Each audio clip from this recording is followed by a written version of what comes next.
All right, guys, this is part two of our conversation with the game time guru himself, the Boise Buckeye, Shane Larson. Glad to have you on as always. I want to call for this in this video as well.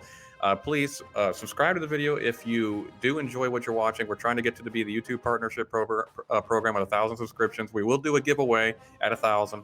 So please subscribe if you can, if you like what you see. Guys, on to the second part of the discussion. We talked about Coach Stud in the other video. We're going to talk about now the running back situation. Woo. We're working our way to the quarterbacks, but we're going to talk about the running back situation. Oh, Shane's, dude, you know what, Shane? I know you've been chomping at the bit for this. You go ahead and go off, buddy. Oh, I'm just saying, man, what a problem to have. First off, at the running back position, I don't know if it's even a problem, but it's a great discussion. I don't know. I don't even know where to start with this, Corey. So we'll kind of start here. We're coming into this season with legitimately like 3 or 4 running backs that could truly take this team to the next level. And the running back position for the Buckeyes, we all know, like, this is going to be massive. Next year with our quarterback coming in, it's going to be a first-year starter, regardless of who it is, and we need to rely heavily on our running game. So whoever's never thrown a collegiate pass, whoever it is. So I would expect the running game to be a massive, massive part of the first quarter of the schedule. And so here's my thing. I'm going to ask you, Corey. So first things first. Teague. Where does Teague lie? Because he's our most experienced running back when it comes to touches and being an in-game experience, obviously. But based on last year and how we saw kind of a changing of the guard, I mean, there was injuries that were involved, obviously, but changing of the guard with Sermon coming in and getting his touches and breaking records, literally, and all this stuff. Where do you find Teague right now in this discussion before we even get to the other guys? Oh gosh, man. Because you really like Teague as a person. He's such a good kid. And look, he works hard. There's no debating that. Great locker room presence. I mean, I sound like I'm talking about Tough Borland at the moment, but Teague's not exactly that. Teague's got some great abilities when he's north-south, but I just think we run too many stretch plays in our offense. We run too many one-cut runs that you have to be quick vertically. I just think he's a niche runner. I hate to say that. I like him, but I just don't think he's really a starter at a place like Ohio State. I know there are fans that would disagree with me with that, and that's fine. Again, also, as always, leave a comment if you agree or disagree about that. But there's, without being personal about it, there's issues I have with him sometimes. Sometimes I think he goes down way too easy for a guy as jacked as he is. Sometimes I just think he misses the obvious hole. He just doesn't quite see. Somebody was showing me film of Teague during the Alabama game that if he just looked an inch or two to the left or whatever, he would have a wide gap to go through. My friend was telling me he believes that Sermon would have had 150 yards on Bama with the holes that were being open. It's just not. I mean, maybe Teague takes a leap this year. I don't know. But gosh, man, when you talk about the way TreVeyon Henderson's looking so far, we know what Marcus Crowley healthy can look like at times. So Miyan Williams was really impressive in a short amount of time last year. It's like it went from being a problem to holy smokes, we got a lot of people to choose from, and I just don't know that you choose Teague necessarily. I'm with you on that. And the one thing I'm struggling with, and I'm going back and forth in my head with this, and again, like Corey said, leave us a comment who you guys think as well, because Teague has the experience, and he was not healthy last year. And I know as an athlete myself, like I know what it's like to have an injury and it's nagging, and then you have a bigger injury that you can't perform to your highest. And I understand that. That being said, I don't know if that necessarily impacts your ability to have field vision and cut 2 inches to the left, like Corey was just talking about. Like that stuff comes with the experience, intuitions, and then just film study. Like you've got to know that kind of stuff. And he hasn't shown that to me yet. That being said, he had over 500 yards, if I'm not mistaken. I think finished with like 514, 8 touchdowns, almost 5 yards a carry last year, Corey. And I mean, that's not a lot, obviously, but he has the most experience. And then you have Miyan Williams coming in, like you just mentioned. Miyan is like a bowling ball, but is he an every down back? Is he a niche back? That's the thing. He might be.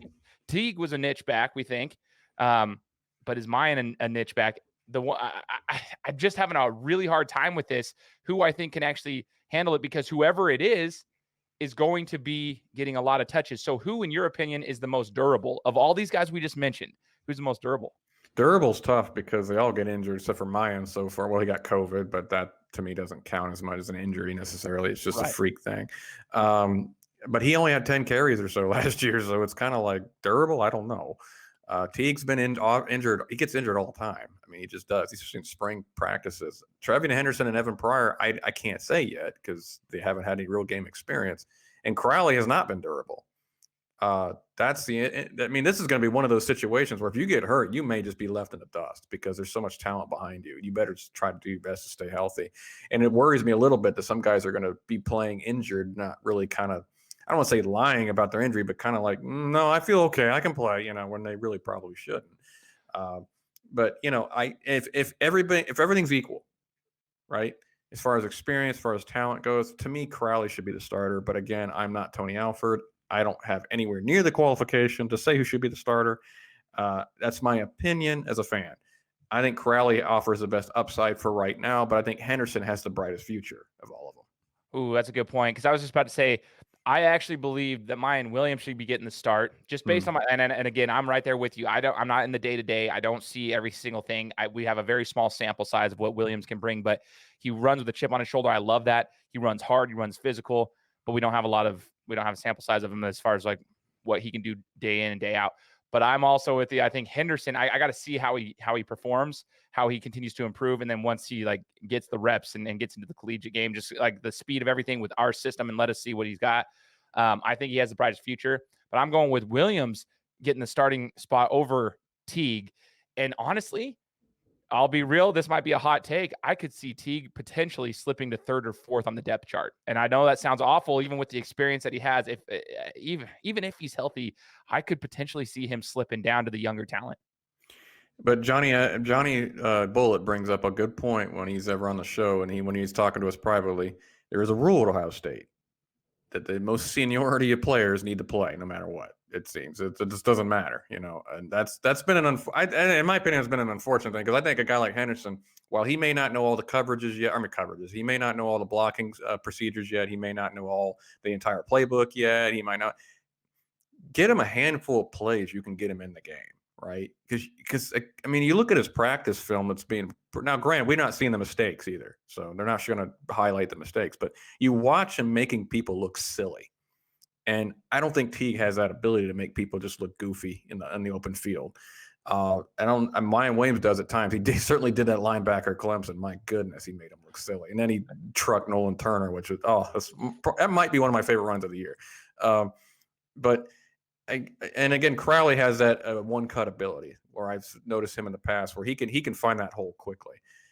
JK was a mesh of all of them. We need somebody to become that. I think Henderson has the best opportunity for that, but. I mean, at some point, you got to kind of go with, like, look, maybe Henderson doesn't know the offense as well as Teague, but my goodness, one or two plays a game, he can make the complete difference in the entire game because he can take it to the house every time. Or he can turn a 3rd and 12 into a first down, because he's just that athletic and he's just a freak.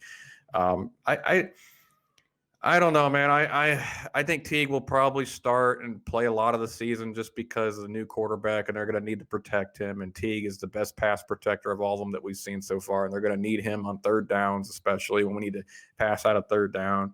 And I can see that they just go with somebody they trust because they know they got to put a lot on the new quarterback. I can see that, but I do see. And that's totally fine, and it's fair. I think Teague he has earned that opportunity, right? He has been playing, he's paid his dues, and he's not a bad running back. That's what I'm not trying to say, hey, Teague's this podunk. Yeah, we're talking about Ohio State standards. We're not talking about like college football standards. Yeah, 95% of colleges would love to have him. So. Yeah, Teague's a stud. He's an absolute stud, and he's paid his dues, and I believe if he's healthy, he can do the things that he needs to do. I do think, however, we might find ourselves in a situation if he doesn't perform to a max level and you've got somebody kind of sitting on his wing like we did with Sermon last year, kind of waiting for that opportunity, we might see a very similar situation, and it might be a shorter leash this year than it was last year. I mean, we're not going to be waiting until a championship game or anything of that nature. It might be 2 or 3, 4 games max. If he's not performing at a high level, then they might try to switch somebody out with a young quarterback. But I do think, to his defense and all the running backs' defense, it's going to rely heavily. Like I don't expect the new quarterback to come in there and just throw for 300 yards a game, but we do need to get whichever quarterback starting this year. We've got to get our legs moving. We've got to have them spread the field, because that's going to open things up so much more on the first and second level of defense for these running backs to make, especially the younger guys who, they're going to have to figure out the speed of the game, figure out the tendencies of the offensive line. the quarterbacks have to run too, man. Like regardless of who it is, someone's got to run. And if we get that, I think any of these running backs can be successful. We've already talked about the offensive line, how dominant they can be and the potential they have. The quarterbacks can do it. Now it's a matter of any of these running backs being successful. They can do it. We just have to have everything meshing together. It's funny you bring up quarterbacks. That's part 3 of our discussion, guys. So we'll be right back for part 3 here with Shane, the Game Time Guru.